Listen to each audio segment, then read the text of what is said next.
अक्षरा जब आदि से मिली तो नहीं जानती थी कि ये वही इंसान है जिसे वो वर्षों से पसंद करती है। 2 दिन पहले मुझे समझ नहीं आता, पापा को पूरी दुनिया में यही लंगूर पसंद आया मेरे लिए।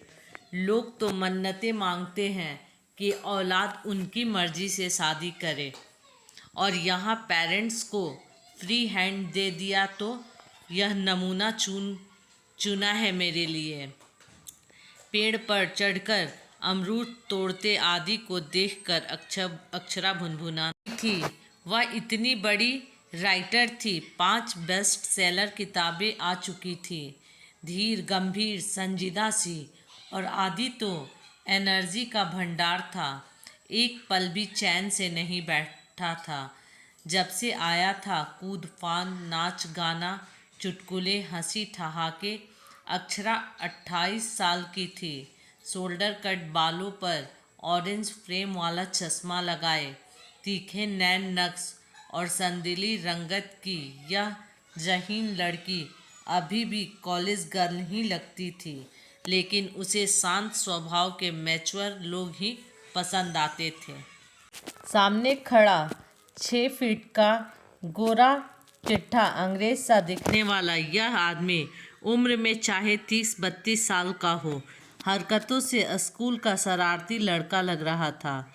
कहीं पढ़ा था, अनपढ़ों को मिलती है किताबों सी लड़कियां और जालिमों को मिलती है सबसे समर्पित प्रेमिकाएं। उसकी दोस्त सैली काव्यात्मक अंदाज में बोली, जिससे अक्षरा और चिढ़ गई। जंगल पिकनिक में खाना पीना निपटाकर कैंप सेट करके बोन फायर के बीच आदि गिटार लेकर बैठ गया।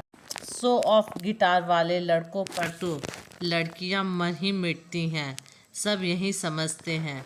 अक्षरा का मूड अभी भी बिगड़ा हुआ ही था।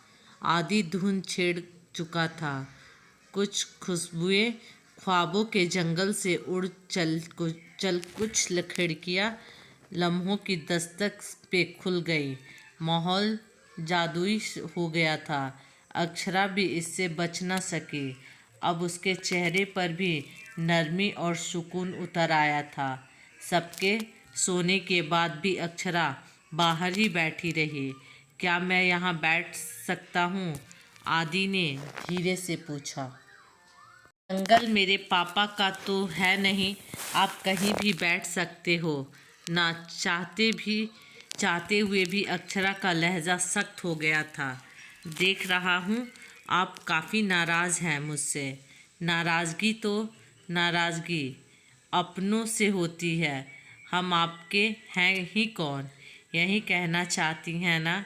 आदि मुस्कुराया। टटोल फिल्मी अक्षरा बड़बड़ाई, मैं आपसे अपने बारे में आपकी राय बाद में जानूंगी, पहले यह जानना चाहता हूँ कि आपकी पसंद क्या है। देखिए, आप जानते हैं मैं एक राइटर हूँ, कहानियाँ कविताएं लिखती हूँ। पढ़ने और लिखने के सिवा मेरी ज़िंदगी में कुछ नहीं। आप अमेरिका में सेटल हैं, इतना बूमिंग बिजनेस और हेल्पिंग लाइफ है, आपको मैं निहायत बोरिंग लगूंगी। अच्छा, मुझे क्या लगेगा यह भी आपने ही डिसाइड कर लिया। बढ़िया। आदि मुस्कुराया। हाँ, ताकि आपको ठोकर खाकर अक्ल ना आए, पहले ही सावधान कर दूं। अक्षरा भी मुस्कुरा दी। से एक बात बताऊं, बादाम और ठोकर दोनों खाने से अक्ल नहीं आती। उसे जब जिसके पास आना होता है आती है, वरना नहीं ही आती। बादाम और ठोकर दोनों खाकर देखने के बाद एक एक्सपीरियंस है, ये मूड स्विंग सबसे ज़्यादा अक्ल के ही होते हैं। कभी कभी आकर चली जाती है, कभी आती ही नहीं, और कभी एकदम से आ जाती है। कभी वक्त ज़रूरत आ जाती है और कभी तब गायब हो जाती है जब सबसे ज़्यादा ज़रूरत होती है। पर खूबसूरत चेहरा देखते ही सर्तियाँ घास चरने चली जाती है। अभी डिबेटेबल है कि जब ये गायब हो जाती हैं तब इंसान प्यार में पड़ता है, या प्यार में पड़ते ही यह गायब हो जाती है। लेकिन प्यार में पड़े इंसान से सोच से ज़्यादा बेवकूफ़ियाँ और औकात से बाहर डेयरिंग ज़रूर करवा जाती हैं। आपकी जिस अक्लमंदी से मुतासिर होकर कोई आपकी तरफ बढ़ता है, उसके सामने ही अपनी हरकतों से आप सबसे ज़्यादा बेवकूफ़ साबित हो जाती हैं। अब उसे चूँकि आम भाषा में दिल कहते हैं, तो प्यार में बस दिल काम करता है, दिमाग बंद हो जाता है। तो किसी को जज करने, बेवकूफ़ समझने से पहले यह कंफर्म कर ले, कहीं निरीह प्राणी प्यार में तो नहीं। अब वह अक्षरा को शरारत से देख रहा था और अक्षरा हैरान थी कि वह ऐसी बातें भी कर सकता है। ओके राइटर महोदय, कुछ हमने भी लिखा है, आप सुनेंगी? गुस्ताखी मुआफ़, ज़रूर। अक्षरा हंसी। तो सुनिए, बात तब की है जब सृष्टि भ्रूण अवस्था में ही थी। आदिदेव कई सहस्त्र शताब्दियों से योग निद्रा में लीन थी। जब पहली बार सूर्य के तप की उष्मा ने जब उसके चेहरे को हल्के से छुआ, उसने कुनमुनाकर आंखें खोली। उसे सूर्य के समीप्य की इच्छा हुई कि तभी एक कटीली लता उसके हाथों पर लिपट गई। कांटों ने नर्म हाथों को लहूलुहान कर दिया। उसने एक ठंडी आह भरकर अपना हाथ देखा।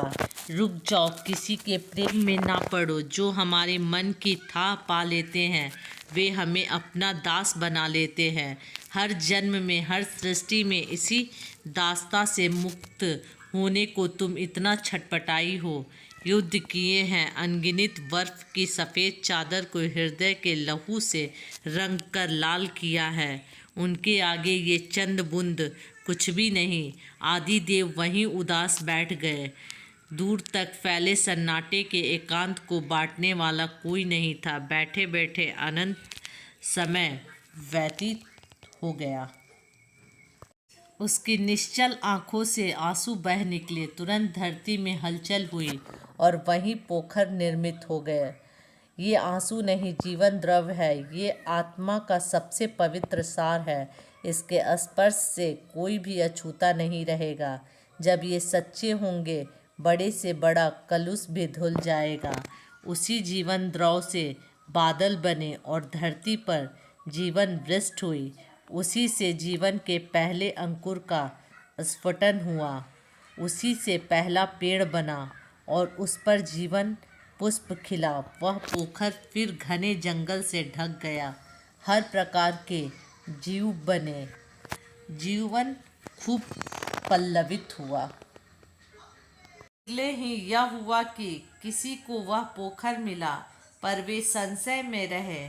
उनकी आत्मा को शक के मकड़ जाल ने जकड़ लिया। ना वे किसी पर विश्वास कर पाए, ना किसी ने उन पर किया। जहाँ विश्वास ना हो, प्रेम भी नहीं टिकता। उनके मन और आत्मा में डर, शक और दुख का अंधकार घर कर गया और जीवन का अंत होने लगा। आदि देवी कुछ और उदास हो गईं। आंसू सूख गए। पर एक दिन दो प्रेमी ने एक दूसरे को हाथ पकड़कर उस पोखर में प्रवेश किया। उनकी आत्माएं निर्मल होकर बादलों तरह हल्की हो गई। सूर्य के तेज से जगमग और फूलों की महक से सुगंधित उनके मिलन से तीसरी आत्मा अस्तित्व में आई और शरीर में आकर लिया। आदि देवी हंस पड़ी। जो प्रेम करते हैं वे शक और भरोसे के बीच की महीन रेखा को पार कर जाते हैं। वह खड़ी हुई और उसे रोकने वाली तमाम बाधाओं को पार किया, तमाम स्वरों की अनदेखी की और ऊपर उठकर सूर्य के अधरों को चूम लिया। इस बार जो आंसू बहे वे खुशी के थे। धरती कम पड़ गई। विशाल अथाह महासागर बन गए। सूर्य ने बाहें फैला दी। इस बार जो जीवन पनपा वह दोबारा नहीं मुरझाया, बस फलता ही गया। जब तक डर और शक का अंधकार प्रेम पर हावी नहीं पड़ेगा, सब में प्रेम का अंश विद्यमान रहेगा, जीवन चलता रहेगा। आदि ने रुककर लंबी सांस ली और अक्षरा को देखा। उसकी आंखों से लगातार आंसू बह रहे थे। अरे आप रो रही हैं?